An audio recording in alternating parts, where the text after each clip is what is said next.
Gencatan senjata Amerika Serikat dan Iran yang rapuh langsung diuji Israel. Israel tetap menggempur Hizbullah, pergerakan perlawanan di Lebanon yang mendukung perjuangan Iran saat digempur Israel dan Amerika. Serangan Israel ini melanggar syarat gencatan senjata yang diajukan Iran. יעדים להשלים, ואנחנו נשיג אותם, או בהסכמה, או בחידוש הלחימה. כי אנחנו ערוכים לחזור ללחימה בכל רגע שידרש. האצבע על ההדק. איראן נכנסת למשא ומתן הזה כשהיא מוכה, כשהיא חלשה מאי פעם. היא התחייבה לפתוח את מצרי הורמוז לאחר שהיא ויתרה על כל התנאים המקדימים שהיא הציבה. היא ויתרה על ביטול הסנקציות, קבלת פיצויים, סיום סופי של המלחמה וגם הפסקת אש בלבנון. Padahal sebelumnya mediator gencatan senjata Amerika Serikat Iran, Perdana Menteri Pakistan Shehbaz Sharif telah mengumumkan penghentian agresi disepakati termasuk di Lebanon. Shehbaz Sharif mengumumkan melalui akun media sosial X-nya, "Saya dengan senang hati mengumumkan bahwa Republik Islam Iran dan Amerika Serikat bersama dengan sekutu mereka telah menyetujui gencatan senjata termasuk di Lebanon. Efektif segera." PBB mengutuk serangan terbaru Israel di Lebanon. Mewakili Kepala Hak Asasi Manusia PBB Volker Turk, Tamin Al-Khitan mengatakan skala pembunuhan dan kehancuran di Lebanon saat ini sungguh mengerikan. Ia menambahkan serangan dilakukan beberapa jam setelah menyetujui gencatan senjata dengan Iran. Sungguh sulit dipercaya.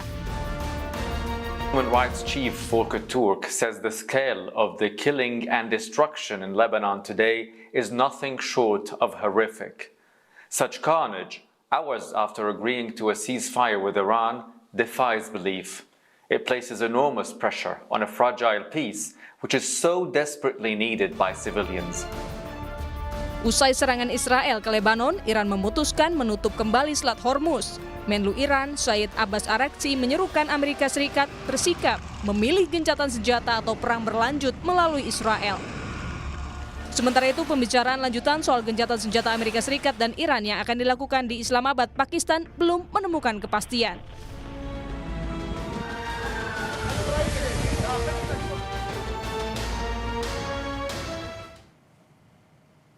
Besok merupakan pertemuan perdana antara Iran dan Amerika Serikat untuk membahas gencatan senjata. Namun situasi kembali memanas usai serangan Israel ke Lebanon. Lalu apakah perdamaian di kawasan Timur Tengah akan tercapai? Kita akan bahas bersama dengan Guru Besar Hubungan Internasional St. Petersburg State University, Ibu Koni Rahakundini, dan juga pakar intelijen Center for Intermestic and Diplomatic Engagement, CIDI, Anton Ali Abbas. Selamat sore Bu Koni dan Pak Anton, semoga sehat-sehat selalu.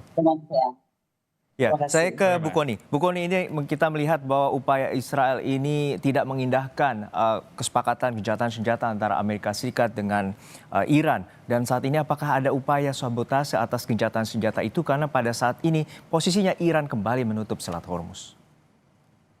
Saya tidak mau lompat ke sabotase ya, tapi situasi ini adalah bukti nyata bahwa di era multipolar ini gencatan senjata dan resolusi Dewan Keamanan PBB itu bisa menjadi alat collective security. Ya, bukan menjadi alat collective security, tapi malah melainkan dia arena of power atau arena of politic power. Nah, kita bisa lihat misalnya bagaimana ceasefire ini, situasi aktual after ceasefire. Netanyahu itu menyatakan ceasefire itu tidak berlaku untuk Lebanon. Jadi itu sudah langsung dinyatakan, sehingga dibuka tadi kan dibilang memang ceasefire ini sangat rapuh, karena begitu dinyatakan Netanyahu langsung bilang bahwa ini tidak berlaku untuk Lebanon. Dan dari perspektif geopolitik ini contoh klasik proxy war yang meluas. Nah, Israel juga itu menunjukkan operation Eternal Darkness. Tadi kita bisa lihat bagaimana serangan udara terbesar sejak perang dimulai. Dan kalau tidak salah kutip dari berita-berita yang saya terima, itu sudah 254 orang tewas. Artinya sekitar satu target dalam hitungan 10 menit terjadi korban di Lebanon bagian selatan. Nah, kalau kita lihat memang akhirnya ini hanya tactical pause ya. Kalau kita lihat ceasefire-nya sendiri itu hanya tactical pause saja. Baik beberapa pengamat dunia maupun kami juga di sini melihatnya, karena sekali lagi ceasefire ini tidak mencantumkan Lebanon. Dan ini Iran menganggapnya, dari sisi Iran ya, ini adalah agresi terhadap Iran, karena kita tahu lah kemudian Iran menutup Selat Hormuz karena dia merasa ini adalah bagian dari menyerang Iran juga. Nah, Israel sendiri menurut Nathan Brown ya dari Carnegie Endowment, dia bilang bahwa Israel ini sebenarnya udah siap forever war. Jadi kalau kita lihat sekarang Iran tuh katanya siap untuk apapun, at the same time Nathan melihat bahwa Israel juga akan siap melawan Hezbollah di poros Iran sebagai forever war. Dan ini artinya kita nggak boleh bicara tentang solusi yang komprehensif, tapi ini akan terjadi prolonged managed konflik dengan resiko spillover global yang sangat parah. Ya. Pertanyaannya kan sederhana, kenapa sih Israel menggempur Hizbullah? Kan begitu. Ini mesti dipahami dulu nih oleh semua orang bahwa Hizbullah itu adalah sekutu dekatnya Iran atau dianggap poros perlawanannya lah oleh Israel. Sehingga Israel menganggap Hizbullah itu adalah ancaman langsung untuk perbatasan utaranya. Dan ini kemudian membuat Israel menghancurkan kemampuan Hizbullah adalah prioritas keamanan nasional mereka. Jadi kita bisa lihat walaupun reaksi kepala tadi HAM PBB ya Volker sudah bilang itu horrific, kita juga lihat Sekjen Antonio Guterres bilang bahwa ini unequivocally menurut dia. Dan Palang Merah sudah menyatakan ini outrage atas kematian dan kehancuran begitu masif. Ini serangannya demikian besar sehingga disebut sebagai indiscriminate strike. Kemudian kita lihat juga Lebanon Speaker sudah bicara, dia bilang bahwa ini adalah barbaric things to do to Lebanese. Ya, agresinya dari Qatar sudah mengutuk, Turki sudah mengutuk, Turki bilang ini firmly condemned. Kemudian Arab juga sudah menyatakan ini adalah sabotase besar-besaran Israel terhadap ceasefire yang sudah dilakukan. Even Archbishop Timothy Broglio dia sudah menyampaikan dari awal, sebenarnya menarik nih pandangan Archbishop melihat bahwa kalau Lebanon tidak disertakan dari awal, pasti ini akan batal. Dan ini sudah terbukti beberapa jam kemudian terjadi ini. Jadi memang sudah banyak yang memperkirakan ini tidak akan berhasil baik gitu loh, karena tadi urusan Lebanon yang belum dimasukkan. Ya, ke Pak Anton. Pak Anton, kita mengetahui bahwa kesepakatan gencatan senjata itu ada 15 poin yang diajukan oleh Amerika Serikat dan juga 10 poin dari Iran, dan salah satunya adalah tidak ada serangan agresi ke Iran maupun wilayah proksi dan juga termasuk Lebanon. Untuk saat ini serangan ke Lebanon tentu menjadi perhatian besar karena di tengah situasi gencatan senjata 2 pekan. Untuk saat ini apakah Anda melihat bahwa serangan dari Israel ke Lebanon ini juga disetujui oleh Donald Trump? Pertama memang itu sebenarnya jadi apa yang dilakukan oleh Israel itu sudah diprediksi oleh Joe Ken, mantan kepala Badan Nasional Kontraterorisme Amerika Serikat. Dia bilang ini ketika ketidakterlibatan Israel dalam rencana proses perdamaian ini bisa bisa mengkhawatirkan. Kenapa? Karena Israel kemudian bisa mengganggu proses perdamaian. Itu satu. Kedua, bagi saya apa yang dilakukan oleh Israel juga tidak mengherankan karena ini sebenarnya sinyalemen yang sudah disampaikan oleh Perdana Menteri Benjamin Netanyahu pada akhir Maret lalu. Dia bilang dia punya concern bagaimana kemudian ingin meluaskan buffer zone yang berada di Lebanon Selatan. Jadi dia punya concern itu. Jadi ini adalah serangan Jadi ketika kita bicara tentang konflik dia antara dengan Iran, inilah antara. Jadi ada konflik antara karena dia punya concern sendiri terkait bagaimana meluaskan buffer zone. Jadi apa yang dilakukan oleh Israel kepada Lebanon itu memang jelas sudah diprediksi. Walaupun kita bisa runut.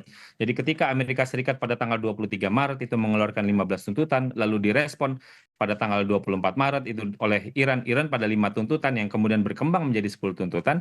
Salah satu tuntutan yang tidak berubah adalah terkait bahwa perang regionalnya harus berhenti. Dan itu memang sulit untuk mencari titik temunya dengan Israel. Karena Israel juga paham bahwa Hezbollah itu juga punya ultimate goal sendiri, yaitu apa? Menghapuskan Israel dari muka bumi.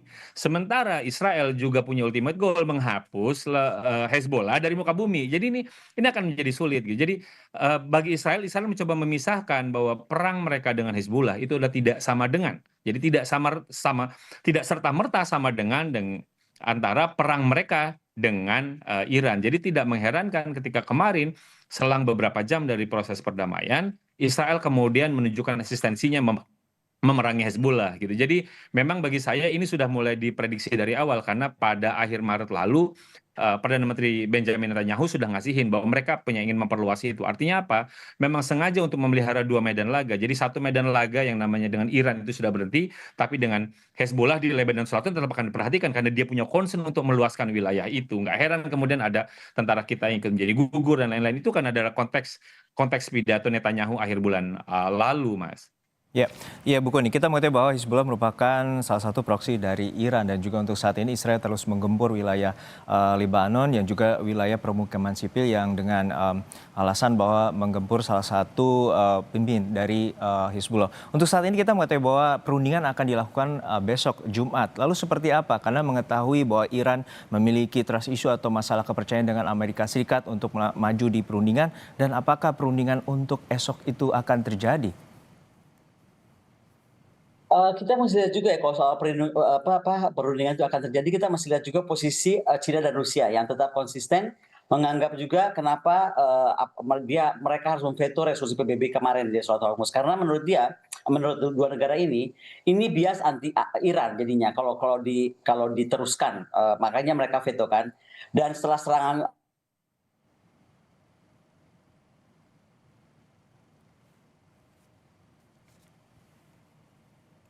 ya. Tadi terputus ya? Ya, terputus. Silakan Ibu Koni. Ya, hilang sinyalnya, maaf saya ulang ya. Ya, Jadi silakan. tadi terkait Rusia dan Cina. Rusia dan Cina memveto resolusi PBB karena merasa bahwa ini adalah bias anti Iran yang terjadi. Karena bagaimanapun serangan ini dimulai karena kritik masalah akarnya itu ada di US dan Israel. Tapi saya juga melihat bagaimana reaksi Trump. Trump itu juga bilang bahwa dia tidak akan pernah memasukkan Lebanon karena Lebanon itu adalah separate skirmish menurut Trump, karena Hizbullah. Di lain sisi, White House Press Secretary Caroline Leavitt juga bilang sejak awal Lebanon itu nggak mungkin dimasukkan, dia perkecualian. Nah, pertanyaannya kemudian adalah, kalau untuk saya, kenapa sih resolusi 1701 itu nggak dihormati? Ini yang kita harus bawa, dan saya berharap sebenarnya itu dibahas juga ya. Karena gini, ini resolusi ini adalah mengakhiri perang dari Israel Hizbullah sejak 2006, which is 20 years ago ya. Dan intinya itu adalah bagaimana terjadinya gencatan senjata penuh, bagaimana juga penarikan pasukan, bagaimana zona bebas senjata, dan yang terakhir adalah disarmament. Baik. Tapi kenapa resolusi 1701 itu nggak terjadi? Karena menurut saya dan banyak menurut orang juga, kita itu semua tidak menguasai akar masalah kekuatan Hizbullah sebagai proksi Iran dan ketidakpercayaan Israel terhadap negara Lebanon gitu loh. Jadi Iran nggak percaya juga pada Amerika, tapi dari sisi juga Israel nggak percaya terhadap Lebanon. Dan ini artinya resolusi 1701 itu hanya dihormati di atas kertas selama ini 20 tahun, tapi dilanggar di lapangan.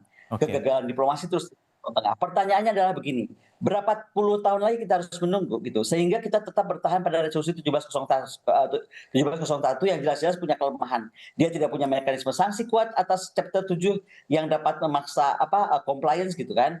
UNIFIL hanya boleh mendukung LA gitu kan, bukan memaksa disarmament gitu. By the way, kita ada di sana dan berduka cita untuk semua perwira kita yang gugur dan prajurit kita yang gugur. Nah, UNIFIL sendiri posisinya susah ya Mas, karena sering dituduh sebagai accommodating di Hizbullah. Nah, posisi UNIFIL yang dianggap accommodating di Hizbullah ini yang membuat keselamatan pasukan UNIFIL itu adalah dalam bahaya sebenarnya. Sehingga keputusan Pak SBY kemarin untuk membuat UNIFIL segera ditarik mundur tentara kita itu adalah hal yang sangat penting. Nah, yang paling penting kenapa resolusi ini nggak terjadi? Tidak pernah ada kekuatan eksternal yang netral, yang kuat, yang bisa memaksa kedua pihak itu untuk duduk dan berdamai gitu. Jadi Hizbullah nggak pernah mundur gitu kan dari misalnya Utara Litani gitu, dan stockpile rudal mereka terus bertumbuh. Kalau nggak salah ya stockpile rudal mereka udah 200 ribuan. Dan itu artinya secara apapun juga kita melihat jadinya seolah-olah ada state within state gitu loh dengan dukungan Iran. Ini kalau kita lihat dari perspektif mereka gitu. Oke, baik, kita lanjutkan pembahasan kita terkait bagaimana masa depan dari gencatan senjata ini dan juga apakah resolusi perdamaian ini akan terwujud dan upaya perundingan akan dilakukan esok hari atau 10 April di Islamabad, Pakistan. Informasinya akan hadir usai jeda hanya di Kompas Petang.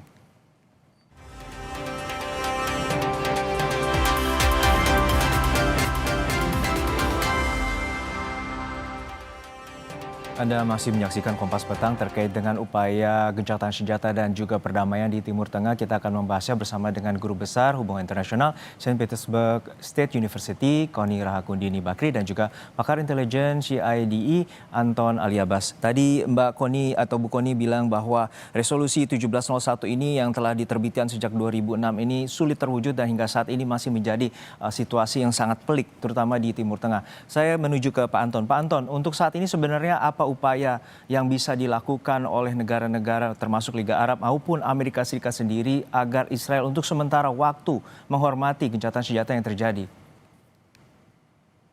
Pertama harus dipahami bahwa ketika kita bicara tentang situasi gencatan senjata memang ini rentan ya, karena Iran sendiri kan sudah menyatakan bahwa senjata ini bisa terjadi if dia bilang, jika serangan itu halted gitu ya, di-stop dulu gitu. Jadi ini yang memang apa namanya, memang dari awal ketika Trump mengeluarkan 15 poin dan lalu kemudian Iran itu mengeluarkan 5 poin dan terakhir adalah 10 poin itu jadi bahan negosiasi, Iran itu menjadikan dua hal setidaknya untuk ketika kita bicara tentang negosiasi perdamaian. Yang pertama adalah serangan dihentikan ke Iran, yang kedua adalah serangan ke depan itu tidak terjadi lagi.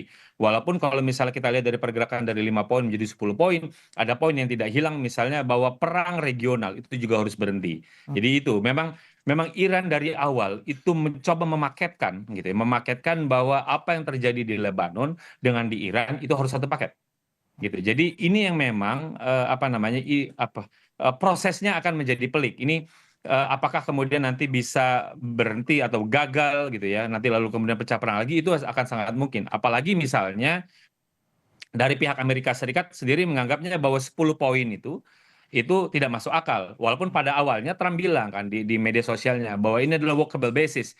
Tapi kemudian dibantah oleh para pembantunya termasuk juga Wapres Vance yang juga jadi perwakilan Amerika Serikat di Islamabad. Karena bagi saya ketika Wapres Amerika Serikat ikut serta dalam pertemuan di Islamabad itu menjadi menarik karena itu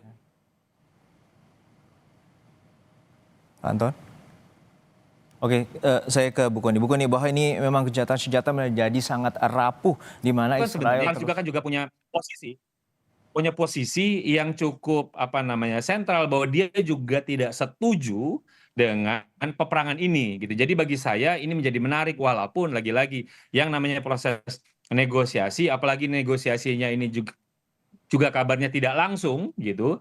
Jadi ini akan menjadi menarik gitu. Jadi bagaimana kemudian proses negosiasi ini berjalan lancar walaupun ketika kita bisa melihat apa yang disampaikan oleh Perdana Menteri Pakistan melalui cuitannya misalnya itu ternyata ada banyak pihak yang bekerja di belakang layar, ada Turki, ada lalu Tiongkok. juga ada misalnya Tiongkok gitu. Jadi saya juga kan Tiongkok juga ikut terlibat gitu. Jadi tidak mengherankan tadi seperti apa yang disampaikan Bu Kony bahwa apa yang terjadi di New York ketika resolusi yang disodorkan yang diusulkan oleh Bahrain itu kemudian diveto oleh Tiongkok dan Rusia karena selama ini yang kita tahu adalah Rusia yang dilibatkan oleh Trump ketika Presiden Rusia menelpon Presiden Iran lalu Presiden Trump menelpon Presiden Rusia kan pada awalnya itu yang terlihat tapi ketika Perdana Menteri Pakistan menyatakan berterima kasih kepada Cina, berarti Cina dalam konteks ini itu ikut sedikit banyak ikut juga mendorong agar bagaimana perdamaian ini bisa terjadi. Jadi tapi lagi-lagi apakah itu akan ada jaminan atau tidak?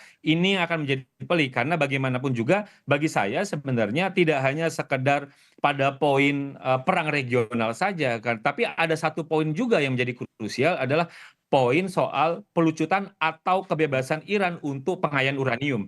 Ya. Karena bagi Iran itu adalah bagian yang menjadi posisi dia di 10 poin. Tapi sementara dari pihak Amerika Serikat menganggap tidak ada poin cerita tentang pengayaan uranium yang harus berdasarkan rezim dari NPT gitu. Ini bagi saya ada perbedaan ini juga menjadi menarik karena klaim masing-masing juga lagi-lagi namanya juga nih subject to be discussed, subject to be negotiated. Inilah bagaimana kemudian 2 minggu ke depan itu akan sangat dinamis yang akan jadi menentukan apakah kemudian perdamaian permanen itu dapat tercipta atau tidak. Karena bagi saya mungkin high call-nya dari Iran adalah perang regional gitu ya. Kenapa? Karena itu adalah proksi dia. Tapi itu high call. Tapi saja itu subject to be discussed. Tapi yang penting adalah misalnya dana reparasi melalui misalnya pungutan melalui Hormuz itu bisa diokekan. Lalu juga misalnya yang paling alot nanti nuklir misalnya itu bisa diokekan, itu yang akan menjadi menarik walaupun ada beberapa hal yang akan pelik dan membutuhkan diskusi yang akan cukup mendalam. Ya, baik saya ke Bu Kony. Bu Kony, tentu ini masih sangat panjang prosesnya terutama 2 pekan ke depan bahkan 24 jam bisa jadi situasinya sangat berubah. Untuk saat ini seperti apa sebenarnya posisi Amerika Serikat terutama target dari utama Presiden Donald Trump adalah pembukaan blokade dari Selat Hormuz. Lalu seperti apa dengan situasi saat ini? Iran kembali menutup, apakah lebih besar peluang yang diambil Amerika Serikat untuk berdamai atau kembali ke medan pertempuran? Kalau saya menyebutnya mungkin begini ya, situasi ini sekarang mundur dari ambang perang besar yang terjadi kemarin ya, sudah betul-betul di ambang perang besar. ketika Trump bilang akan membuat Iran tuh kembali ke zaman batu misalnya kan, itu sudah tegang sekali. Tapi kita juga masuk ke fragile position. Jadi artinya ini mudah pecah di mana saja kapan saja. Saya sih berharap sekarang G-Defense akan terus melakukan negosiasi lanjut dari Pakistan. Tapi sekali lagi kalau kita melihat dari pandangan para expert dunia termasuk di Rusia ya, ini sekali lagi ini fragile position yang sangat bahaya, apalagi sekarang ini kita mendengar Menlu Luar Negeri Iran bilang kan ini mau mana nih, mau lewat ceasefire lu atau mau lewat Israel. Nah dua-duanya bisa gua kerjain, kira-kira kayak gitu kan. Nah tapi mesti yang kita lihat adalah tiga hal yang proyeksi paling mungkin menurut saya. Satu, manage instability, jadi ketegangan tuh akan terkendali gitu kan, walaupun akan sangat susah. Kemudian ini bukan jelas seperti disampaikan Pak Anton tadi, ini bukan perdamaian permanen, susah. Kembali saya mesti ngomong soal resolusi 1701 ya. Nah terakhir adalah bagaimana resiko eskalasi tinggi jika Israel terus maju dan Iran tuh akan balas secara besar-besaran, karena ini artinya sudah tidak mungkin ditahan, perang regional akan sangat-sangat terbuka. Nah, yang saya mesti tekankan juga, ini dampaknya buat Indonesia nih agak parah nih sebenarnya. Kita berharap kalau kita ngomong soal bagaimana menahan fallout agar harga minyak tidak tembus ke $200 ya. Karena kalau ini terjadi dalam berapa minggu ini masih bisa terkendali, mungkin seperti kemarin kita bahagia kan, dunia langsung turun ke 100 kan, itu turun tajam. Tapi resiko tembus di 150 sampai 200 itu ketika premis Israel Lebanon itu terus berlanjut. Nah, jadi perkiraannya sampai akhir Mei ini sampai ke awal Juni, maka diperkirakan udah pasti 150 sampai 200 tembus. Dan kalau tembus ke 200, malah ada yang lebih berani bicara ya, bahwa kalau nggak salah Wood Mackenzie ya, dia bilang kalau tembus dalam ini ke 200, maka itu artinya Iran akan mempertahankan blokade di Hormuz, tapi juga artinya kita tidak mungkin atau tidak lagi bisa menahan di 2026 harga bisa ditekan. Nah, kita nantikan dampaknya ini artinya apa? Ya, dampaknya ini akan sangat besar buat Indonesia karena akan energi ke kestabilan harga dan lain-lain. Baik, ini menjadi efek bola salju yang sangat panas bagi seluruh dunia dan juga tidak hanya dunia namun juga Indonesia, dan ini perlu perhatian bersama dan agar deeskalasi maupun gencatan senjata ini dapat terwujud dan kedua belah pihak Amerika Serikat dan juga Iran masuk di meja perundingan, dan kita nantikan upaya perundingan itu di Islamabad, Pakistan esok hari. Terima kasih sekali lagi Ibu Koni Rahakundini Bakri, Guru Besar Hubungan Internasional St. Petersburg State University, dan juga Pak Anton Ali Abbas, pakar intelijen dari CIDE.